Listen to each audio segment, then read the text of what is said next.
ఢిల్లీలోని జామియా మిలియా ఇస్లామియా విశ్వవిద్యాలయం మరోసారి వార్తల్లో నిలిచింది.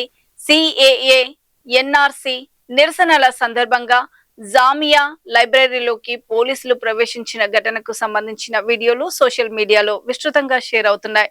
లైబ్రరీలో ఉన్న విద్యార్థుల మధ్య పోలీసుల ప్రవేశం అప్పట్లో తీవ్ర వివాదానికి దారితీసింది.